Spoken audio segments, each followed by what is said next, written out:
According to General Hospital teasers, Jason Morgan may be able to spare Jocelyn, Jax, and Vaughn from death. Will Jason emerge as a surprise hero for the besieged WSB agents? Jocelyn returned to her apartment near the end of the August 22 episode, only to discover that Vaughn had disappeared. Pascal appeared shortly later with a gun and indicated that he could arrange a reunion, so Jocelyn will be escorted to wherever Vaughn is being detained. Of course, an assassin had previously attempted and failed to remove Vaughn off the map. That hitman could have killed both Jocelyn and Vaughn if Joss hadn't intervened, thus the danger level is very high. Vaughn and Jocelyn should consider themselves blessed to be alive at this time. When things go wrong on a WSB job, there is always the possibility of a tragic outcome. Being held prisoner is preferable to being killed on the spot, but Jocelyn and Vaughn may not survive long unless someone intervenes, particularly Jason, who is also on the site. Whenever Jason appears in a plot, he almost always plays the hero. JH watchers have seen it happen numerous times. Jason is already attempting to save Britt Westbourne from her current circumstances, but he may also be able to help Vaughn and Jocelyn. This could even become a team effort if Britt joins Joss and Vaughn's rescue. It would be entertaining to watch Jason and Britt team up as they take a major risk together, especially because it could result in some flying sparks. Regardless, once Jason discovers Jocelyn is on the grounds, you can know he will do all in his ability to save Carly Spencer's precious kid. Jason may not have all of the information, but the most important thing is that Jocelyn returns home safely.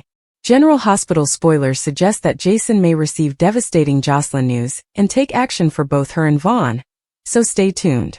General Hospital spoilers show that viewers can't get enough of the chemistry between Sonny Corinthos and Ada Justine Turner. Adding to the allure is the forbidden fruit aspect, given that he is a mob boss and she is but there is precedent for this unlawful connection, as JH fans are aware. Sonny has had previous flings with ladies of the law. Let's look at some of his more memorable moments. Sonny is a coffee mobster back in the day. Sonny and FBI agent Hannah Scott became so close that the FBI sent in her father, Roy DeLuca, to calm things down. Sonny eventually discovered the connection, but only after Roy infiltrated his group. Given Sonny's thirst for vengeance, Hannah is fortunate to be alive. Then there was federal attorney Claire Walsh, whom Jasper Jax asked to charge Sonny with the death of his wife. Jax never expected Claire and Sonny would start a romantic relationship. Finally, his mob affiliations contributed to their breakup. Will Sonny tango with Justine? In the present, Justine is clearly falling for Mr. Dimples. Their banter has gradually shifted from confrontational to flirtatious. When she hurt her ankle at a softball game, Sonny took care of her and drove her to GH. Later, he sent her flowers anonymously, but she knew they were from Sonny. What happens next in Port Charles? Justine chastised him for doing so, citing the possibility that such a gift may be considered inappropriate. Sonny took the tongue-lashing in stride, but there was no doubting the tension between them. Later, Justine arrived at Sonny's place to apologize and ended up staying for homemade pizza. We believe that a homemade supper is far more incriminating than a random bundle of flowers. Tell us, JH lovers, do you believe history is repeating itself? How do you feel about a possible romance between Justine and Sonny? Do you believe they have spark? Or is this a dead-end road? The night in Port Charles bore a weird tension, which only grew stronger as shadows extended deeper, and the peaceful streets obscured the chaos simmering beneath the surface. Jason Morgan has been in a constant state of preparation since his return, keeping his movements quiet, his plans deliberate, and his instincts acute. His instinct told him that Jocelyn and Dex would get entangled in the situation as soon as he learned about the WSB agents trapped deep in enemy territory. And now, standing in the shadows of the Corinthos warehouse district, his pistol holstered and his mouth gritted, Jason realized his instincts were correct all along. Jocelyn attempted to convince herself that Dex's strategy was straightforward. Just a quick meeting, a harmless exchange of information, and they'd be gone before anyone noticed. But nothing about the WSB was ever straightforward, and tonight was no different. When Vaughn's name came out, the renegade ex-WSB agent with more enemies than allies, things went downhill faster than anyone thought. Vaughn wasn't just unpredictable. He was deadly, the type of man who would burn down everything to survive. Jocelyn and Dex knew they'd stepped right into Vaughn's trap, but it was too late. The safe home on the outskirts of Port Charles, where they expected to meet their contact, had become a prison instead. Vaughn had them encircled, his men stationed at each exit, as the darkness pressed in like a smothering weight. Jocelyn's heart hammered as she fought to breathe normally, her palm firmly holding Dex's arm. She'd been in danger before. Kidnappings, mob attacks, high-stakes confrontations, but this was different. This time she wasn't just battling for herself. She was fighting for Dex, her family, and possibly her own sense of control. Across town, Jason had completed the problem faster than anyone else. Spinelli had seen encrypted WSB data and confirmed Jason's worst fears. Vaughn wasn't simply laying up a trap for some low-level operators. This was about taking control of Sonny's network, and Vaughn had picked Jocelyn and Dex to convey his message. The news hit Jason like a sucker punch. He didn't pause or even consider the repercussions.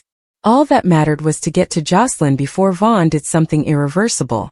When Jason arrived, the warehouse was oddly quiet, as if it was warning him of trouble. He moved like a shadow, stealthy and meticulous, his weapon drawn and his gaze scanning every angle. He'd seen men like Vaughn before, calculated, cruel, and arrogant enough to assume they were untouchable. Jason was not going to give him the opportunity to prove it. Inside the safe house, Vaughn leaned against a wooden box, his gaze steely and enigmatic as he played with the little knife in his palm. "You know," he began slowly, his voice silky but tinged with menace, "your stepfather has made many enemies over the years, Jocelyn. And now, thanks to you and your man, I finally have something that Sonny Corinthos is willing to pay for." Jocelyn clenched her jaw, her blue eyes flashing defiance. "Do you think Sonny will just give you what you want? You don't know him particularly well, do you?" Vaughn smirked and tilted his head slightly. "I do not need Sonny. I need leverage. And you're right here." Dex took a step forward, his fists clenched and his body rigid like a coiled spring. "You're making a mistake," he replied softly and steadily. "You think you have control, but you don't. You have no idea who you're dealing with." "Oh, I know precisely who I'm dealing with," Vaughn said, mockingly casual. "You're the wannabe macho guy trying to impress Sonny, while she's the princess who believes her last name makes her untouchable. Here's the thing. Neither of you will leave this area unless I say so." That's when Jason attacked. A single muted gunfire broke the tight silence, and one of Vaughn's men fell to the ground before anybody could respond. Jason moved with the accuracy of someone who had done this 1,000 times before, each stride deliberate, each decision natural. By the time Vaughn's surviving soldiers noticed what was going on, Jason had already entered, his weapon lifted, his presence like a hurricane crashing through the wall. "Jocelyn," Jason's voice was sharp, forceful and undeniably protective. "Stay behind me." Jason's voice struck her like a lifeline, reminding her that no matter how terrible things got, he always came through. Jocelyn grabbed Dex's hand and drew him back, her chest rising and falling with fast gasps as Jason faced Vaughn squarely. Vaughn's sneer faltered for the first time, and his eyes narrowed as he studied the man standing before him. "Morgan," he continued softly, his tone changing from amused to calculated. "I didn't think you had the guts to come here alone." Jason didn't respond. He did not need to. His silence spoke louder than any threat. In one rapid movement, he disarmed another of Vaughn's men and forced him to the ground. The sound of a struggle resonated throughout the room, but Jason remained unwavering, moving like a force of nature. Jocelyn could not take her gaze away from him. There was something both horrifying and soothing about watching Jason work, the way he anticipated every action and never hesitated. He was not irresponsible. He was precise, efficient, and unwavering. And for the first time since the horror began, she believed they might make it out alive. But Vaughn wasn't finished yet. He groped for the explosive strap to his belt, a desperate last resort. "You don't get it, Morgan," he hissed, retreating to the far wall. "It's not just about leverage anymore. If I go down, we all go down," Jason said calmly, despite the commotion. "Put that down, Vaughn. You're outnumbered, outplayed, and out of alternatives." For a brief time, Vaughn appeared to pay attention, his finger hovering over the trigger. But suddenly, with a harsh curse, he lunged, which was his final error. Jason fired once, cleanly and precisely, and Vaughn dropped to the floor, the detonator skittering harmlessly over the pavement. The silence afterwards was awful. Jason gradually lowered his firearm, his chest rising with steady, controlled breathing. He turned to face Jocelyn, his blue eyes softening as relief flowed over him. "Are you okay?" he asked quietly.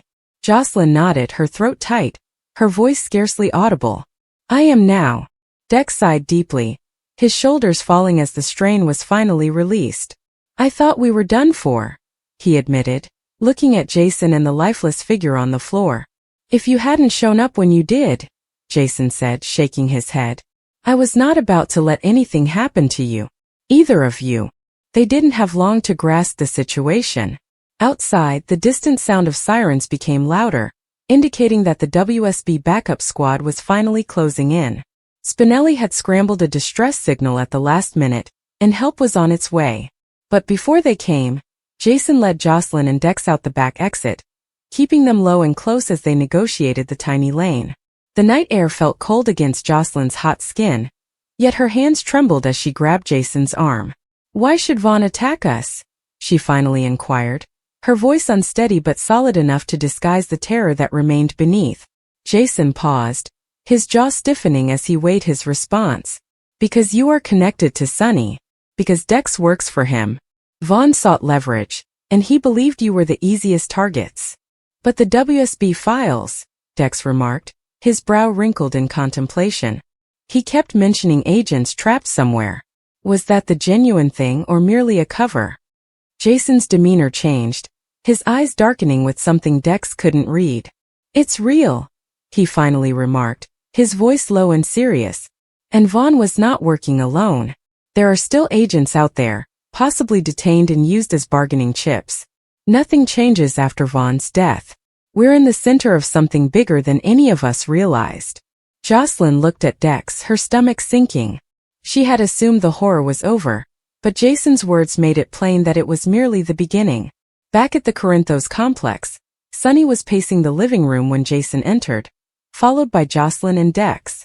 Sonny's expression of relief when he discovered they were safe was brief but obvious. Still, there was no denying the simmering wrath beneath the surface. "You should have called me," Sonny said, his voice low and harsh. "You should have told me what was going on." Jason didn't flinch. There was no time. Vaughn was going quickly. If I had waited, Jocelyn and Dex would have died. Sonny's jaw tensed, but he said nothing, instead pulling Jocelyn into a strong, unexpected hug. "You scared the hell out of me," he said quietly, his voice raspy. "Don't ever put yourself in that position again." Jocelyn nodded, nestling her forehead against his shoulder, but her thoughts were elsewhere.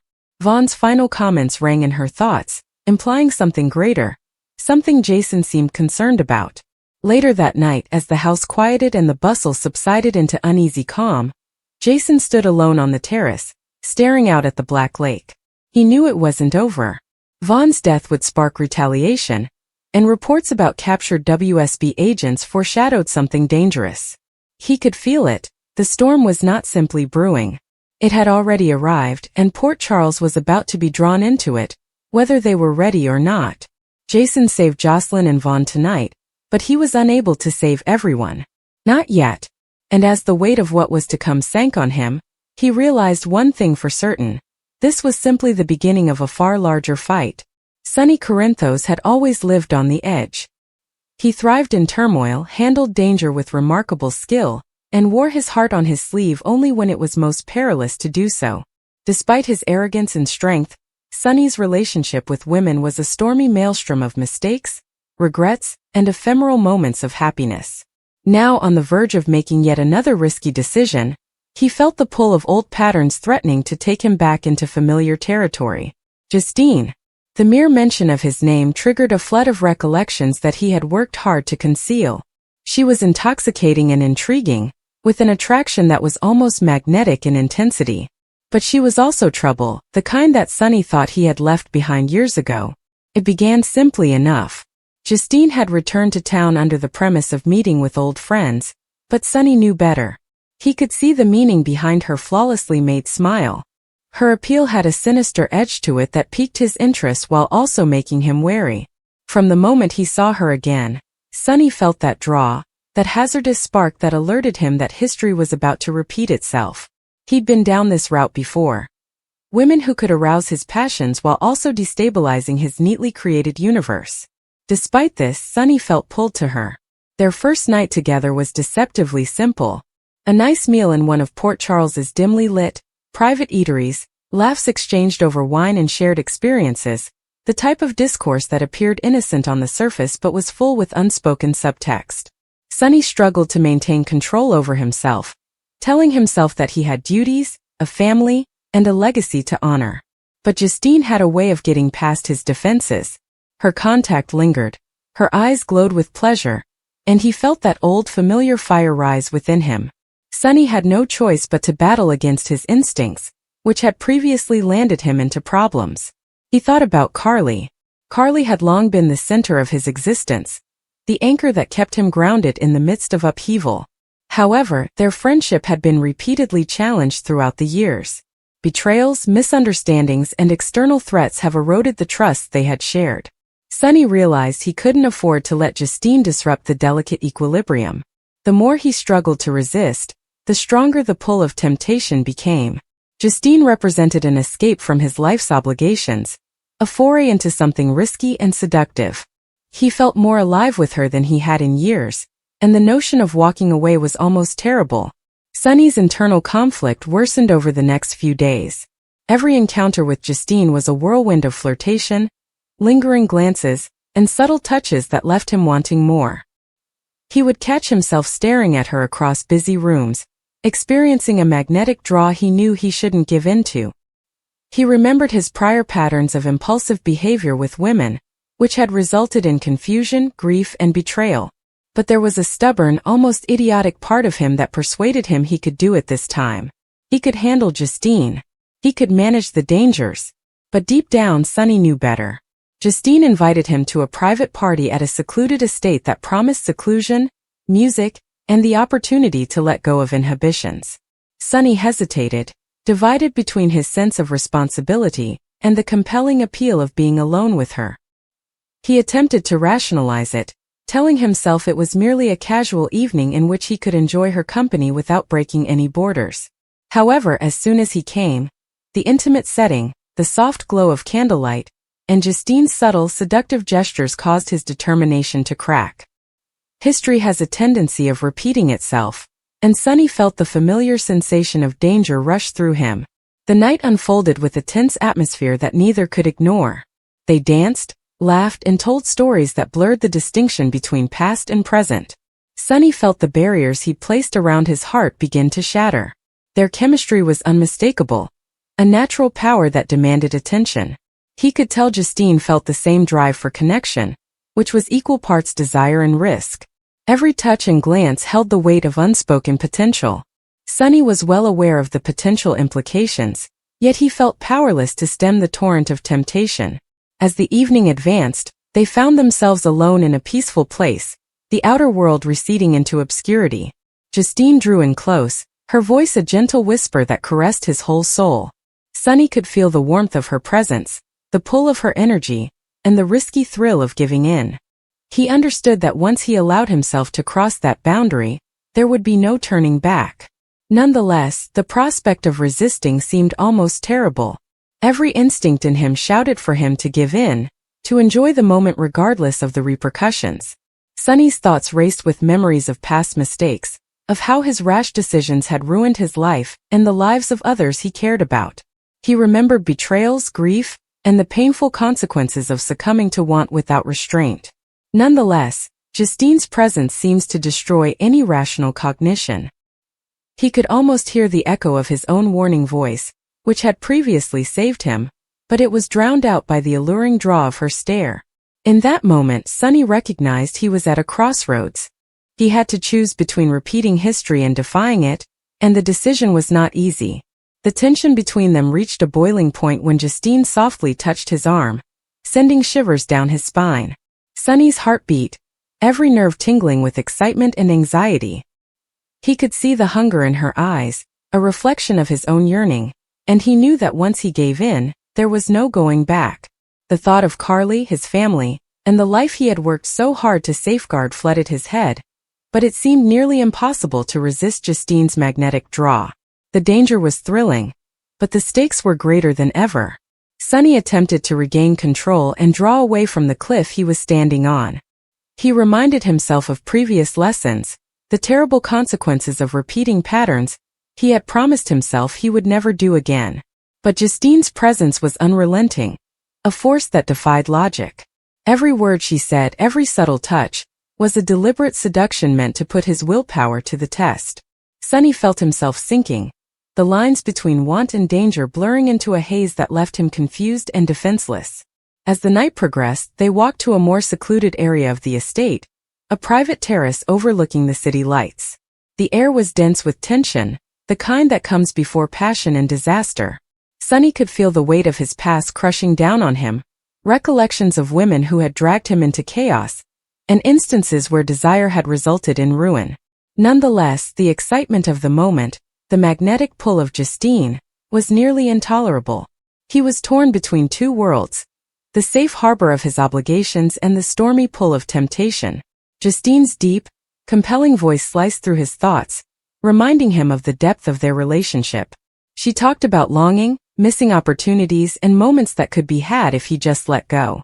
Sunny's thoughts was filled with contradictory emotions. He wanted to resist, to protect himself and those he loved, but every fiber of his being told him to give in. The tension was excruciating, a fine line between past regrets and the alluring prospect of a new perilous chapter. In a brief moment of vulnerability, Sunny reached for Justine, their hands brushing, and a flame ignited, threatening to consume them both. He knew that crossing this boundary would be a repeat of previous blunders, a risky flirting with chaos that may destroy everything he valued. However, the intensity of the moment was nearly impossible to bear. His head yelled warnings, but his heart, or perhaps something deeper, whispered that the danger was worthwhile. The thrill of danger, the pull of desire, and the fascination of history repeating itself made a potent combination that Sunny found both exhilarating and scary. As the night went on, the tension between them remained unsolved. They lingered in the quiet area, mindful of the unspoken possibility of what may happen if they gave in. Sunny's thoughts was a whirlpool of opposing emotions, desire, anxiety, guilt, and anticipation colliding in a tempest that left him breathless. He understood that every decision had ramifications, and the stakes had never been higher. The history he had wanted to avoid was looming, and Justine was the catalyst, threatening to bring it all back. Sunny took a step back as morning broke, his chest heaving with the intensity of his emotions. He glanced at Justine, her eyes filled with need and challenge, and realized he had arrived at a watershed moment. The decision he made now would impact not just his relationship with her, but also the delicate balance of his life and the lives of those he cared about. Sunny recognized that history was about to repeat itself, that patterns from the past were lurking just beneath the surface, waiting for a single misstep to unleash havoc. In the peaceful morning light, Sunny felt the weight of his decisions bear down on him. He sensed the danger of repeating his troubled history with Justine, but the attraction of temptation was irresistible. Every instinct screamed caution, yet the tug of want was irresistible. Sunny Corinthos, a man who had faced numerous perils and navigated the perilous rivers of life and death, was now confronted with a new challenge. The battle within himself, the conflict between past teachings and the seductive draw of the present. The tension remained unresolved, a smoldering tempest of desire and prudence that kept both of them on edge. Sunny understood that the next few moments would determine the trajectory of his life, and that every decision had serious ramifications. His past loomed huge, a cautionary tale of decisions made in the heat of desire, but the thrill of the present was just as alluring. As he stood there, torn between obligation and temptation, Sunny realized that the story was far from over, that Justine's shadow would continue to challenge him, and that history was preparing to test him in ways he could not yet comprehend. Every thought, every heartbeat, and every slight movement between them had the potential to start a fire that might either consume or liberate. Sunny felt the tension in his chest, the nearly intolerable pull of a path he had previously taken but wished to avoid. Nonetheless, the connection, chemistry, and electric energy that crackled whenever they were near each other made him wonder if some patterns were unbreakable, if certain histories were doomed to repeat themselves no matter how hard he tried. Justine symbolized both danger and attraction, a mirror that reflected both his desires and his greatest anxieties. Sonny could feel the echoes of previous mistakes resonating in his mind: heartbreak, treachery, and many nights spent doubting his own choices. However, there was a part of him that thrived on disorder, relishing the intensity of a relationship that had the potential to shift the balance of his meticulously managed life. Justine's presence was a test, a temptation, and a challenge that took all from him, including restraint, courage, and possibly capitulation. He knew that giving in would be repeating history, but the prospect of experiencing something so exciting, so alive, was nearly intoxicating. As the sun rose over Port Charles, Sonny stood on the terrace, torn between the lessons of the past and the attraction of the now. The air was dense with possibility, and every gaze exchanged with Justine bore the weight of prospective consequences. Sonny Corinthos, a man who had experienced danger, betrayal, and heartache in a variety of ways, now confronted a new type of hazard: the peril of his own wants, the prospect of repeating a difficult history with a woman who could push him in ways few had. He recognized the dangers, stakes, and weight of each decision, but the allure of temptation was unmistakable, and the drama was far from ended.